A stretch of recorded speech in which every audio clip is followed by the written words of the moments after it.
मेरे अत्यंत आत्मीय मित्रों, नमस्कार। AFEIS के आज 11 अगस्त 2020 के डेली ऑडियो लेक्चर में मैं डॉक्टर विजय अग्रवाल आप सभी का हार्दिक रूप से स्वागत करता हूं। फ्रेंड्स, आज के मुख्य विषय के अंतर्गत मैं अंडमान निकोबार द्वीप समूह के बारे में आप सबसे कुछ बातें करूंगा, लेकिन आइए पहले कुछ दूसरी घटनाओं को देख लेते हैं। दोस्तों, जो सबसे महत्वपूर्ण घटना मुझे सिविल सर्विस एग्जामिनेशन के पॉइंट ऑफ व्यू से जो लग रही है कल की घटनाओं में, वह यह कि हमारे रक्षा मंत्री जी ने एक घोषणा की है कि किस तरीके से भारत सैन्य उत्पाद के मामले में आत्मनिर्भरता की ओर बढ़ेगा। उन्होंने एक टारगेट जैसा या लक्ष्य स्थापित कर दिया है। आप जानते हैं कि हमारे प्रधानमंत्री जी कुछ समय से लगातार आत्मनिर्भर भारत की बात कर रहे हैं। देखिए, जो मेक इन इंडिया है और आत्मनिर्भर भारत है, उसमें थोड़ा सा फर्क है ना। मेक इन इंडिया का तो मतलब है कि बाहर से आप आइए और बा करके भारत में बनाइए, लेकिन जो आत्मनिर्भर भारत है वो है कि हम खुद ही बनाएंगे, हम आयात को कम करेंगे। जो मूल उद्देश्य आत्मनिर्भर भारत का जो मूल चरित्र है वो हम आयात को कम करेंगे। तो मैं आत्मनिर्भर भारत के आज जिस पॉइंट की चर्चा कर रहा हूं उसका संबंध रक्षा उत्पादन से है, सैन्य उत्पादन आप कह सकते हैं, डिफेंस प्रोडक्शन से। आपको ध्यान होगा कि कुछ समय पहले ही सरकार ने घोषणा की थी कि जो रक्षा उत्पादन का हमारा क्षेत्र है उसके और भी दूसरे क्षेत्र, दूसरे उपकरण, आयुध वगैरह बनाने के लिए उन्होंने प्राइवेट सेक्टर के को भी आमंत्रित किया, यानी यूं कह लीजिए कि प्राइवेट सेक्टर के लिए भी ओपन कर दिया है और धीरे धीरे हम ओपन अप करते जा रहे हैं। अब आप देखिए कि अब जो सैन्य उत्पाद में आत्मनिर्भरता की बात जो कही गई है उसके जो 2-3 इंपॉर्टेंट पॉइंट्स हैं, आइए थोड़ा सा उन्हें देख लेते हैं। दिसंबर 2020 से इसकी शुरुआत होगी और दिसंबर 2025 तक का लक्ष्य रखा गया है। इसके अंतर्गत 101 उपकरण आप कह लीजिए शामिल किए गए हैं और यह लक्ष्य रखा गया है कि 101 किस्म की जो वस्तुएं हम रक्षा से संबंधित आयात कर रहे हैं उन्हें हम इस समय तक पूरी तरह प्रतिबंधित कर देंगे। इसका मतलब यह हुआ कि हम अपने यहां ही इन वस्तुओं का उत्पादन करने लगेंगे। अब आप देखिए कि जब हम ऐसा करेंगे तो सीधी सी बात है कि इससे हमारे यहाँ उद्योग स्थापित होंगे, हमारे यहाँ के लोगों को रोजगार मिलेगा और सबसे बड़ी बात यह है कि जब हम आयात को रोकेंगे, कम करेंगे, तो सोच करके देखिए कि कितने विदेशी मुद्रा की बचत होगी। मतलब पिछले 5 सालों में यह देखा गया है कि भारत ने लगभग 3.5 लाख करोड़ रुपए के इस तरह की वस्तुएं आयात की हैं। 3.5 लाख करोड़ रुपए केवल 5 साल में। कुछ तथ्य होते हैं फ्रेंड्स जो आपके दिमाग में बहुत अच्छे तरीके से होने चाहिए, क्योंकि ये जो तथ्य हैं ये हर जगह काम आने वाले हैं। जैसे जब रक्षा वस्तुओं के आयात की हम बात करते हैं तो भारत तो विश्व का तीसरा सबसे बड़ा आयातक देश है। तीसरा सबसे बड़ा आयातक देश है। और हम कहां कहां से सबसे ज्यादा आयात करते हैं, मेरी समझ से इसके बारे में भी अगर हम थोड़ा सा जान लें तो बेहतर होगा। कभी कभी प्री एग्जामिनेशन में इस तरह के क्वेश्चंस पूछ लिए जाते हैं। 4 देशों से हम सबसे ज्यादा आयात करते हैं, जिसमें टॉप पर है रशिया, जिससे लगभग हम 59%, यानी कि जो रक्षा उपकरण जो हम आयात कर रहे हैं 59% केवल एक ही देश से, रशिया से। सोच के देखिए। सेकेंड पोजीशन पर है अमेरिका, लगभग 19%। इसके बाद है इजराइल, लगभग 11%, और फिर फ्रांस है 7%। तो टॉप पर है रशिया, जो सबसे इंपॉर्टेंट है रशिया। यूएसए को भी ले सकते हैं, क्योंकि भारत के संबंध जिस तरह से अब लगातार यूएसए के साथ मजबूत होते जा रहे हैं, तो आप कह सकते हैं कि अमेरिका भी थोड़ा सा इंपॉर्टेंट इस मामले में हमारे लिए हो गया है। दोस्तों, जब हम घरेलू रक्षा विनिर्माण में अपने को बढ़ा लेंगे, आगे करने लगेंगे, तो ये सोचा जा रहा है कि इससे हमारे यहाँ के लोगों को ही जो विनिर्माण के क्षेत्र में जुड़े हुए हैं, जैसे बिल्डिंग्स बनेंगी और दूसरी चीज़ें बनेंगी, तो लगभग 4 लाख करोड़ रुपए के ठेके मिलेंगे। और अगर ये 4 लाख करोड़ रुपए के ठेके हमारे यहाँ के लोगों को मिलते हैं तो आप देखिए कि दूसरे क्षेत्रों में भी किस तरह से रोजगार के अवसर पैदा होंगे और इकोनॉमिक एक्टिविटीज़ को बढ़ावा मिलेगा। और खासकर कोरोना के बाद की जो स्थितियाँ हम देख रहे हैं उसके तहत इस तरह की इकोनॉमिक एक्टिविटीज़ की बहुत ज़्यादा ज़रूरत भी है। मैं यहाँ आपके सामने थोड़ी सी उन 5 जो हमारे पब्लिक सेक्टर यूनिट्स हैं जहाँ रक्षा उत्पादन किया जाता है और जो आगे चल कर के इसमें बहुत मदद कर सकते हैं, उनके केवल आपको नाम ले रहा हूँ अब, ताकि आपके दिमाग में थोड़ी सी बातें दर्ज हों। उसमें एक है दोस्तों हिंदुस्तान एरोनॉटिक्स लिमिटेड, दूसरा है भारत इलेक्ट्रॉनिक्स लिमिटेड, तीसरा है भारत डायनोमिक्स लिमिटेड, अगला है BEML लिमिटेड और लास्ट है मिश्र धातु निगम लिमिटेड। इसी में DRDO को भी आप शामिल कर सकते हैं, करना ही चाहिए।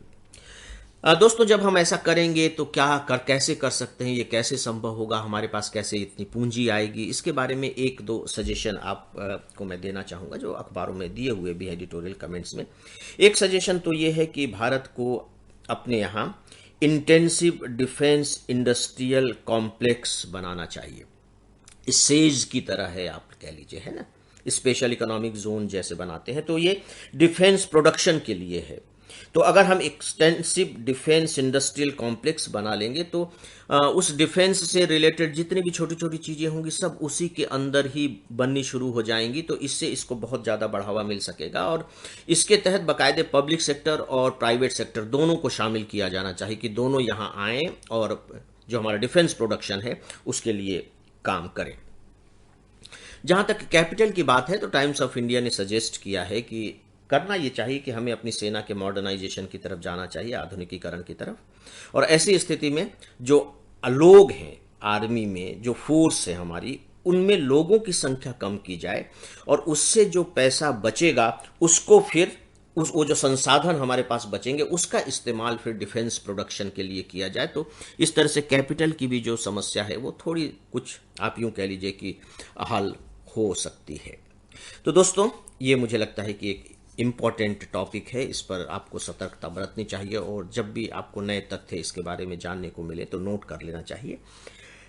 छोटी सी घटना आप लोग अखबारों में पढ़ी होगी कि अभी जो हमारी नई शिक्षा नीति आई है उसके खासकर भाषा वाले प्रावधान को लेकर के बंगाल और तमिलनाडु में विरोध होना शुरू हो गया है। बस एक तथ्य के रूप में मैं आपके दिमाग में ये दर्ज करा रहा हूँ, आगे चल करके हम देखेंगे कि क्या स्थिति बनती है।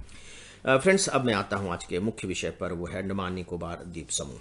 द्वीप समूह के बारे में मैं बाद में आपसे थोड़ी सी बात करूंगा, लेकिन इस विषय को क्यों चुना है आप बहुत अच्छे तरीके से समझ गए होंगे। रेडियो न्यूज़ में भी था, दूरदर्शन न्यूज़ में भी था। दूरदर्शन न्यूज़ में तो इस विषय पर डिस्कशन भी था, अगर आपने देखा होगा तो।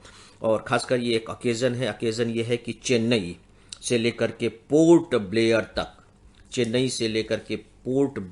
तक एक आप यूं कह लीजिए कि अगर आप टेक्निकल लैंग्वेज में ही कहना चाहें तो आप कह सकते हैं कि ऑप्टिकल फाइबर लाइन बिछाई गई है।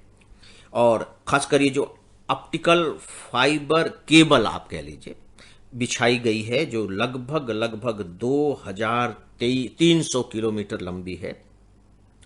और इस लाइन के बिछ जाने से उसका उद्घाटन भी हो गया है, प्रधानमंत्री जी ने उद्घाटन कर दिया है।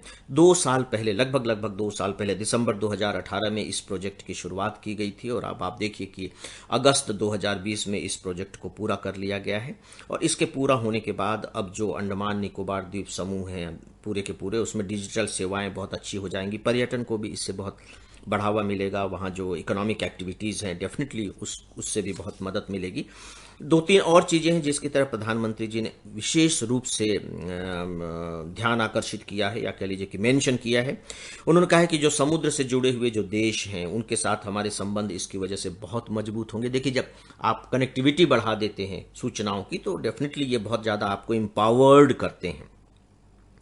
जो एक्ट ईस्ट पॉलिसी है उस एक्ट ईस्ट पॉलिसी को भी इम्प्लीमेंट करने में उसमें थोड़ी सी ज़्यादा गर्मजोशी आएगी।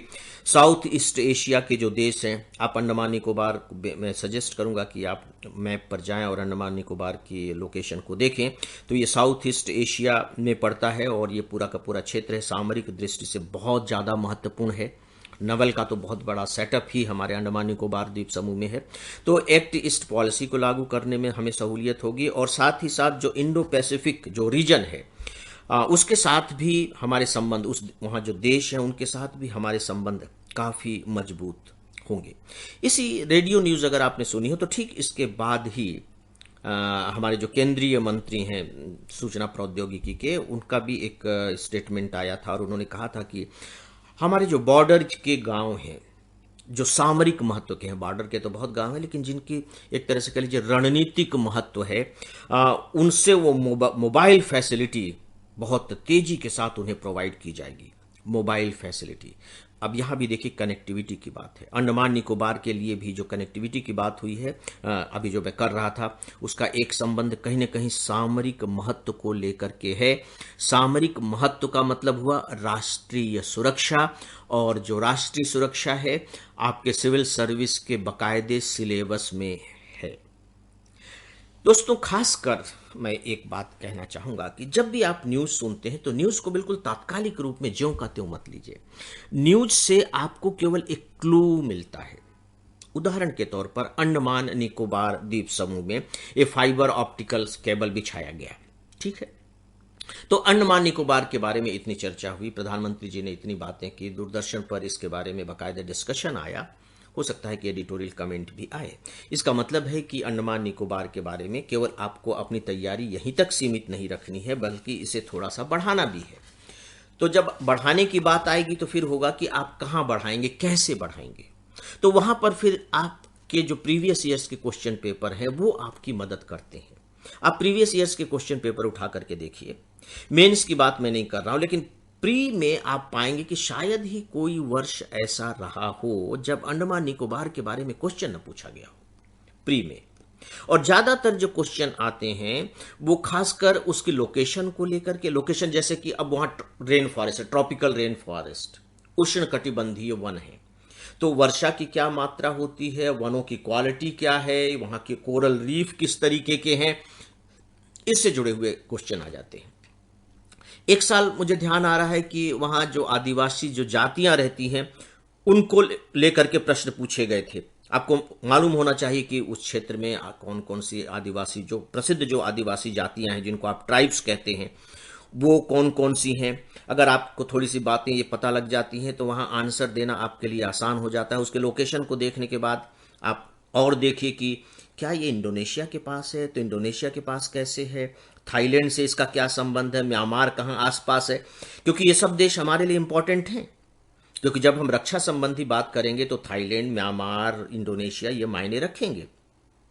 तो आप उनकी लोकेशंस को आप देखिए।